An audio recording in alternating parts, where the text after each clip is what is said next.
అందరూ తప్పకుండా రండి. మన కూకట్పల్లిలో Marri golden diamonds, the honest jeweller. Suresh garu, common man ప్రశ్న ఒకటి అడుగుతాను నేను. ఎందుకంటే ఫిబ్రవరి 28వ తారీఖు ఇరాన్ సుప్రీం చీఫ్ చనిపోయిన తర్వాత 2-3 వారాలు అంటే పెట్రోల్ డీజిల్ విషయంలో కావచ్చు, లేకపోతే గ్యాస్ సిలిండర్ల విషయంలో కావచ్చు, కొన్ని ఇబ్బందులు కామన్ మ్యాన్ కూడా ఎదుర్కొన్న పరిస్థితి. అయితే ఇప్పుడేమో సీజ్ ఫైర్, 2 వారాల సీజ్ ఫైర్ అన్నారు. అంటే రానున్న రోజుల్లో కామన్ మ్యాన్కి, మన దేశంలో ఉన్న కామన్ మ్యాన్కి పెట్రోల్ డీజిల్ సమస్యలు ఏమైనా వచ్చే అవకాశం ఉందా? గ్యాస్ సిలిండర్ల కొరత ఏదైనా ఏర్పడే అవకాశం ఉందా? ఈ యుద్ధం నార్మల్సీకి ఎప్పుడు వస్తుంది? ఇది కామన్ మ్యాన్ యాంగిల్లో చెప్పండి. నార్మల్సీకి ఎప్పుడు వస్తుందని నేను చెప్పలేను. Because that is something Trump and Iran decide చేయాల్సి వస్తుంది. మనం ఏం చెప్పలేము దాన్ని. కానీ రెండో ప్రశ్న, మీరు ఎల్పిజి గురించి అడిగారు. నిన్న మోదీ గారు ఒక స్టేట్మెంట్ ఇచ్చారు. ఈ ఎల్పిజి ప్రాబ్లం ఇంకా చాలా సంవత్సరాలు ఉంటుంది ఇట్లానే అన్నారు. Which is correct, technically correct. LPG మనం తెప్పించుకోవచ్చు ఎక్కడి నుంచైనా, కానీ ఈ ప్రాబ్లం ఉంటుంది. ఎందుకంటే మీరు హయ్యర్ రేట్లో తెచ్చుకోవాల్సి వస్తుంది. తీసుకొస్తున్నప్పుడు గవర్నమెంట్ ఎన్ని రోజులు నష్టాల్లో నడిపిస్తారు? గవర్నమెంట్ కూడా కాదు కదా, వాళ్ళు పబ్లిక్ సెక్టర్ కంపెనీస్. వాళ్ళు స్టాక్ మార్కెట్లో వాళ్ళ షేర్స్ ఉన్నాయి. రేపు స్టాక్ మార్కెట్ వాళ్ళు క్వశ్చన్ చేస్తారు, మీరు ఏం చేశారు, అక్కడ పబ్లిక్ అడుగుతారు మిమ్మల్ని. So what you do? So మీరు లాభాలు తీసుకురావాల్సిందే. You have to make it profitable. So దాంట్లో ఇంటర్నేషనల్ లెవెల్లో ప్రైసెస్ తగ్గుతూనే అవుతాయి. అది తగ్గితే ఎప్పుడు తగ్గుతుంది? యుద్ధం తగ్గినప్పుడు. సరే, యుద్ధం రేపు ఆగింది అనుకోండి, రేపు పొద్దున యుద్ధం ఆగింది, ఖతార్ గ్యాస్ ఫీల్డ్స్ రిపేర్ చేయడానికి 5 సంవత్సరాలు పడుతుంది. Saudi Arabia same. ఇరాన్ అయితే మొత్తం పోయింది. ఏం చేస్తారు? సో మీరు you have to get in to new methodology of cooking. దానికి గవర్నమెంట్ పిఎన్జీ అని చెప్తున్నారు, పైప్ న్యాచురల్ గ్యాస్. మన దగ్గర 50% ప్రొడక్షన్ మన కంట్రీలో ఉంది, మనం చేస్తున్నాం, ఇక్కడ ప్రొడ్యూస్ చేస్తున్నాం. కృష్ణా గోదావరి బేసిన్ కానీ, బాంబే హై పైప్ కానీ, దిబ్రూగఢ్ పైప్ కానీ ఉంది మన దగ్గర. మిగతా 50% మనం ఎల్పిజి యూస్ చేయాల్సి వస్తుంది. మనకి ఎల్పిజి ఈవెన్ ఇండస్ట్రియల్ యూసేజ్ ఉంది. ఎల్పిజికి ఫర్టిలైజర్లో యూస్ చేస్తారు చాలా మటుకు, అక్కడ కూడా ఉంది. ఎల్పిజి కాదు, మిగతా ఫార్మ్స్ ఆఫ్ గ్యాస్ యూస్ చేస్తారు. దాన్ని ఇంటర్ కనెక్టెడ్ ఉంటుంది. ఓకే, ఒక్కొక్క ప్రాసెస్ నుంచి డిస్టిల్ చేసుకుంటూ వస్తుంది అన్నమాట. క్రూడ్ నుంచి ఏదో ఎల్పిజి సపరేట్గా తీసుకొస్తున్నారు, కానీ అది అక్కడ చేసి తీసుకొస్తున్నారు. మన దగ్గర వస్తే మనం కూడా చేసుకోవచ్చు. అంటే యుద్ధం నార్మల్సీకి వచ్చినా కూడా, యుద్ధం ఆగిపోయినా కూడా ఈ సమస్య కొంతకాలం ఉంటుంది. ఎందుకంటే అది చాలా క్లియర్గా ఈవెన్ సౌదీ అరేబియా చెప్పారు. ఫోర్స్ మ్యాజ్యూర్ డిక్లేర్ చేశారు. అంటే మేము సప్లై చేయలేమని చెప్పి డిక్లేర్ చేశారు ఖతర్. సౌదీ అరేబియా కూడా డిక్లేర్ చేశారు, మా ఆయిల్ ఫీల్డ్స్ మీద దాడి చేశారు అరామ్కో వాళ్ళది. బహ్రెయిన్ అంటున్నారు మాది కూడా పోయింది మొత్తం. ఓకే, యూఏఈ అంటున్నారు మా ఫుజరా మొత్తం కొట్టేశారు వీళ్ళు. సో అంటే 5 సంవత్సరాలు, కానీ 5 సంవత్సరాల తర్వాత కాదు, 5 సంవత్సరాల దాకా చెప్పించుకుంటూ వస్తారు. First production 20%, next 40%, next 50%. So మనం కూడా మన గవర్నమెంట్ ఏం చేస్తున్నాం అంటే, ఇది కాకుండా మిగతా సోర్సెస్ ఉన్నాయి తెచ్చుకోవడానికి. డిస్టెన్స్ ఎక్కువ. ఫర్ ఎగ్జాంపుల్ మనం అర్జెంటీనా నుంచి తీసుకొస్తున్నాం, వెనిజువేలా నుంచి తీసుకొస్తున్నాం, గయానా నుంచి కొంటున్నాం. These are all in Latin America.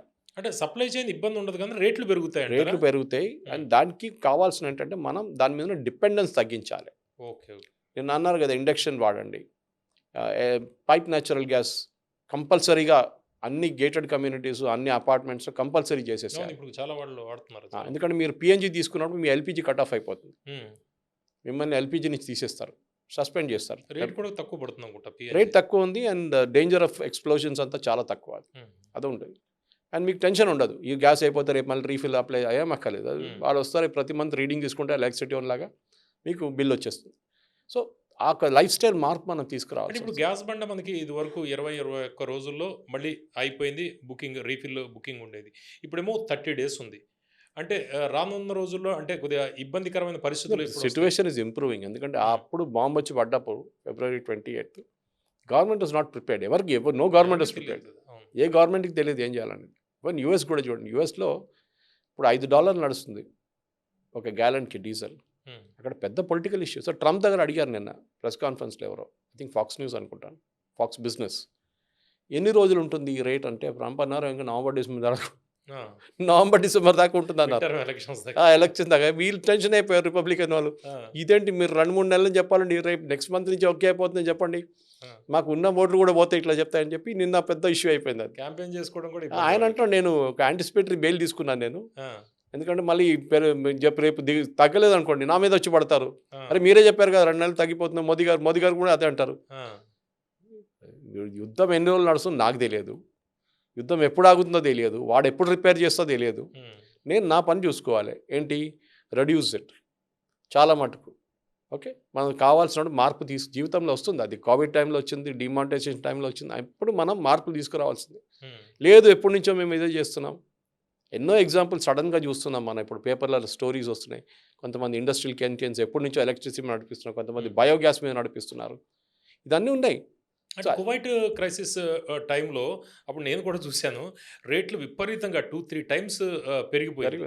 ఇప్పుడు రానున్న రోజుల్లో పెట్రోల్ డీజిల్ రేట్లు పెరిగే అవకాశం లేదు. ఎందుకంటే ఒకటి, ఇప్పుడు కూడా లాస్ట్లు అమ్ముతున్నారు. మన దగ్గర ఉన్న బీపీసీఎల్ కానీ, హెచ్పీసీఎల్ కానీ, ఐఓసీఎల్ కానీ వాళ్ళు పెట్రోల్ ఐ థింక్ $23 నష్టంలో అమ్ముతున్నారు ప్రతి లీటర్. అంటే రేటు ఫిక్స్ చేసి $150 ఉన్నప్పుడే రేట్ ఫిక్స్ అయింది అంటున్నారు కదా. అది కాదు, మనం ఎప్పుడు ఆయిల్ రేపటి కొన్నాం ఇవ్వాల. లాంగ్ టర్మ్ కాంట్రాక్ట్స్ ఉంటుంది. సౌదీ అరేబియాతో కాంట్రాక్ట్ సైన్ చేస్తాం, సౌదీ అరామ్కోతో.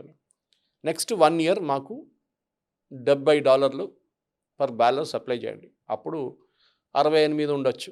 తర్వాత అది పెరిగి 80 అయింది అనుకోండి బై సమ్ రీజన్, ఇప్పుడు యుద్ధం లాగా, మనకి 70కి వేయాల్సింది వాళ్ళు. అంటే ఇదివరకు $150 కూడా మనం చూసాం కానీ ఇప్పుడు ఇది ఉంటుంది. So we sign a long term contract. ప్రతి దేశం 1 year కాంట్రాక్ట్ సైన్ చేస్తారు. రోజుకి రేపటి పొద్దునకి ఇవాళ కావాలని ఉండదు. షిప్పింగ్ టైం పడుతుంది, వాళ్ళ ప్రొడక్షన్ ప్లాన్ చేయాల్సి వస్తుంది. ఓకే, భారతదేశానికి ఎంత కావాలంటే, ఐఓసీఎల్కి ఎంత కావాలంటే, బీపీసీఎల్కి ఎంత కావాలంటే వీళ్ళందరూ షిప్పులు పంపిస్తారు. రిలయన్స్ వాళ్ళు ఉన్నారు, వాళ్ళు పంపిస్తారు. నేయారా వాళ్ళు ఉన్నారు, వాళ్ళు పంపిస్తారు. సో వాళ్ళు ప్లాన్ చేసుకుంటారు. అట్లానే ప్రతి దేశం నుంచి షిప్స్ ఉంటాయి వాళ్ళ దగ్గర. So they have to plan production. Okay, జనవరిలో ఎంత, ఫిబ్రవరిలో ఎంత, మార్చ్లో ఎంత అని ప్లాన్ చేసుకుంటారు వాళ్ళు రిఫైనరీ అవుట్పుట్. అంటే ట్రంప్ నిర్ణయాల ప్రకారం మొత్తం మారిపోతున్నాయి కదా. ఈ శాంక్షన్స్ ఒకసారి పెడుతున్నాడు, ఒకసారి తీసేస్తున్నాడు. ఈ నేపథ్యంలో కాంట్రాక్ట్లు మారే అవకాశం ఏమి? Oil contracts are different. Oil కాంట్రాక్ట్స్కి ఒక లీగల్స్ బ్యాకింగ్ ఉంది. ఓకే ఓకే, మీరు అది వైలేట్ చేస్తే అంతే సంగతి. You have to pay fine for it. దానికోసం ఫోర్స్ మెజూర్ అనే ఒక క్లాస్ ఉంది. మా మీద బాంబు పడ్డది, మా రిఫైనరీ పోయింది, మేము ఏం చేయలేము, మా మీద మీరు జుర్మానా పెట్టకండి. సో ఫోర్స్ మెజూర్ అని చెప్పి ఒక క్లాజ్ ఉంటుంది. వాళ్ళు డిక్లేర్ చేస్తారు, ఒఫీషియల్ డిక్లేర్ చేయాల్సి వస్తుంది. యాక్ట్ ఆఫ్ గాడ్ లాగా. Act of war. సార్ మేమేం చేయలేము, వరదలు వచ్చినాయి రేపు, మేమేం చేయాలి? దేవుడు it's act of God. Okay, act of war అంటే అది it's not a human thing, హ్యూమన్సే చేశారు అది ఇంకోటి. కానీ బియాండ్ అవర్ కంట్రోల్, మేమేం చేయలేకపోతున్నాం. మా మీద బాంబులు వచ్చి పడుతున్నాయి, వీ కాంట్ డూ ఎనీథింగ్. మా రిఫైనరీ మొత్తం డిస్ట్రాయ్ అయిపోయింది, మేము దాన్ని రీబిల్డ్ చేయాలి. రీబిల్డ్ చేయడానికి మేము ఇవాళ కాంట్రాక్ట్ ఇస్తే 6 నెలల్లో అది కొంచెం ఒక స్టేజ్ దాకా వస్తుంది. అక్కడ నుంచి మేము పెంచుకుంటూ పోతాం మేము. ఇది that will be there reassurance అన్నమాట. సో మన వైపు గవర్నమెంట్ ఆల్రెడీ ఎక్సైజ్ డ్యూటీ తగ్గించారు దీని మీద. So possibly customs duty, excise duty అది ఉంటుంది, వాళ్ళు దాంట్లో ఆడుకుంటారు కొంచెం. సో కస్టమ్స్ డ్యూటీ బేసిక్లీ తగ్గిస్తే ఇమ్మీడియట్గా ఆయిల్ కంపెనీస్ కొంచెం రిలీఫ్ వస్తుంది దానికోసం. ఇప్పుడు వాళ్ళు $20 అమ్ముతుంటే దాంట్లో $10 పాసిబ్లీ కస్టమ్స్ డ్యూటీ కట్టుతుంది, వాళ్ళకి కొంచెం ఉంటుంది. కానీ గవర్నమెంట్ ఏమంటున్నారంటే, ఇదో క్రైసిస్ ఉంది, మీరు ఈ లాస్ట్ 3-4 yearsలో బాగానే సంపాదించుకున్నారు కదా, ఆ ప్రాఫిట్ మీరు దీంట్లో పెట్టేసేయండి అంటున్నారు. మీకు గుర్తుంటుంది కాంగ్రెస్ హయాంలో ఇదే 150 చెప్పారు చూడండి మీరు పర్ బ్యారెల్ వెళ్ళింది. చిదంబరం గారు ఫైనాన్స్ మినిస్టర్, వాళ్ళు ఏం చేశారు, వాళ్ళ దగ్గర డబ్బులు లేకుండే. ఇప్పుడైతే గవర్నమెంట్ దగ్గర డబ్బులు ఉన్నాయి సబ్సిడీ ఇవ్వడానికి, అప్పుడు వాళ్ళ దగ్గర డబ్బులు లేదు. సో చిదంబరం గారు ఏం చేశారు, Manmohan Singh Chidambaram, so called economist, వాళ్ళు ఆయిల్ బాండ్స్ ఇష్యూ చేశారు. ఈ స్టోరీ మీరు వినుంటారు. 1,60,000 కోట్ల ఆయిల్ బాండ్స్ ఇష్యూ చేశారు. ఆయిల్ కంపెనీస్కి పిలిచి కాగితం ఇచ్చి, బాబు తీసుకెళ్ళి కాగితం, okay this is my bond name, మీకు రాబోయే రోజుల్లో ఈ డబ్బు ఇస్తాను, మీకు ఈ 30,000 కోట్లు మీకు ఇస్తాను, 40,000 కోట్లు మీకు ఇస్తాను, మీకు లాస్ అయింది కదా, ఆ లాస్ మేము తీర్చిస్తున్నాం. కానీ దానికి బడ్జెట్ పెట్టలేదు చిదంబరం, డెడ్ లైన్ కూడా ఇవ్వలేదు, ఎప్పుడు ఇస్తాం డబ్బులు అని. సో ఆయిల్ కంపెనీ ఏం చేస్తారు, ఇట్లాంటిది ఒక ప్రామిసరీ నోట్ లాగా వాళ్ళు తీసుకెళ్ళి బ్యాంక్లో డిస్కౌంట్ చేసుకుంటారు. దాన్ని మన ఎల్సీలు డిస్కౌంట్ చేసుకుంటాం చూడండి, అట్లానే తీసుకెళ్ళి డిస్కౌంట్ చేసుకుంటారు. బ్యాంక్ వాళ్ళు కొంచెం కమిషన్ తీసుకుంటారు, కానీ ఇన్స్టెంట్ క్యాష్ వచ్చేస్తుంది వీళ్ళకి. ఎందుకంటే వీళ్ళు నెక్స్ట్ కన్సైన్మెంట్ కొనాలి కదా, మళ్ళీ పెట్రోల్ డీజిల్ క్రూడ్ ఆయిల్ తీసుకోవాలి కదా బయట మార్కెట్ నుంచి. డబ్బులు లేకుండా ఎట్లా చేస్తారు వాళ్ళు? సో వాళ్ళు గల్ఫ్కి ఇచ్చి ఆ డబ్బులు ఇచ్చి వాళ్ళు తెచ్చుకుంటారు క్రూడ్. మళ్ళీ ఇది చేసుకుంటూ పోయిన 1,60,000 కోట్లు బాండ్ మోదీ గవర్నమెంట్కి ఇచ్చేసి వెళ్ళిపోయారు చిదంబరం. మేము 5 సంవత్సరాలు 6 సంవత్సరాలు ఈ ట్రిక్ ఆడుకున్నాం ప్రజలతోని, ఆయిల్ రేట్ పెంచకుండా మేము చూసుకున్నాం. సో కానీ మేము డబ్బులు ఆయిల్ కంపెనీకి ఇవ్వాలి, మీరు ఇచ్చేసేయండి. ఇప్పుడు దాకా కట్టారు, మొన్న దాకా with interest it came to 2,40,000 or something crores. ఇది కూడా చేయొచ్చు, ఇప్పుడు కూడా మోదీ గవర్నమెంట్ కూడా చేయొచ్చు, ఇది బాండ్ ఇష్యూ చేయొచ్చు. కానీ they have not done it so far. It is not right thing to do also. అది మీరు ఒక క్రైసిస్ని పోస్ట్పోన్ చేస్తున్నారు అంతే, ఒక ఫైనాన్షియల్ క్రైసిస్ని. Face to face, I mean for example LPG commercial rate ఎందుకు పెంచుతున్నా అంటే గవర్నమెంట్ సబ్సిడీ ఇవ్వలేరు దాని మీద, గవర్నమెంట్ చేయలేరు. అది డొమెస్టిక్ ఎల్పిజి మీద సబ్సిడీ ఉంది ఇప్పుడు, not just the Ujjwala subsidy, అది కాకుండా ఉన్న సబ్సిడీ కూడా ఇప్పుడు ఉంది. ఎందుకంటే రేట్ యాక్చువల్ రేట్ పెడితే మళ్ళీ పెంచాలి. ఇప్పుడు 1200 దాకా తీసుకెళ్ళాలి, 1200 1300 కూడా ఉండొచ్చు కమర్షియల్ మన ఇంట్లో వస్తున్న నార్మల్ డొమెస్టిక్ ఎల్పిజికి. ఇప్పుడు మనం 900 ఎంతో కడుతున్నప్పుడు ఓకే, అది పెంచాల్సి వస్తుంది. సో గవర్నమెంట్ ఏం చేస్తారు, ఇప్పుడు ఉండానండి we will reduce it, customs duty తగ్గించేస్తాం దాని మీద, సో దట్ మీకు కూడా కొంచెం కుషన్ ఉంటుందని ఆయిల్ కంపెనీస్కి చెప్తారు వాళ్ళు. ఓకే, అది సో దానికోసం కూడా గవర్నమెంట్ ఇప్పుడు డిఎస్సి లాంటిది పెడుతున్న నంబర్లు కావాలి, డైవర్షన్ స్టేట్ గవర్నమెంట్స్ కూడా చాలా సహకరిస్తున్నారు, రైడ్లు జరుగుతున్నాయి, చాలామందిని పట్టుకుంటున్నారు. అంటే ఇది ముందు నుంచే నడుస్తుందన్నమాట ఇదంతా. సో గవర్నమెంట్ కూడా వాళ్ళ వైపు నుంచి చేస్తున్నారు. కానీ this is an unforeseen crisis. దీన్ని మోదీ గారిని తిట్టడమో, లేకుంటే ఇండోనేషియన్ ప్రైమ్ మినిస్టర్ తిట్టడమో, శ్రీలంకన్ ప్రైమ్ మినిస్టర్ ఎవరిని తిట్టలేము. Every country is suffering, including Gulf countries. So ఇది కొత్తదేం కాదు ఇది.